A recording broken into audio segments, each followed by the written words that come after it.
Hi, welcome back to Stuff About Tutorials. Today we're talking about how to turn on light mode on Pinterest. Maybe you prefer a lighter interface while browsing through Pinterest.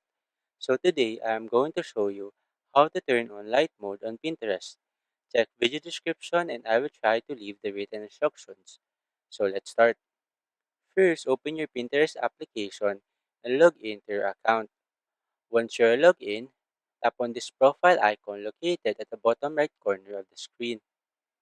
This will take you to your profile page. On this page, tap on this three dots icon located at the top right corner.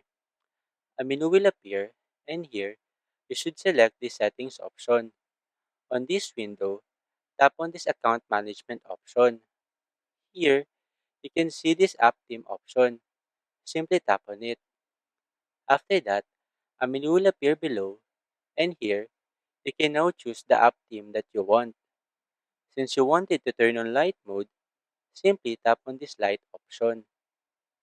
Once you have selected light mode, you will notice the immediate change as the colors become lighter and the overall appearance becomes brighter. There you go. If you wanted to know how to turn on light mode on Pinterest, that is the easiest way I know how.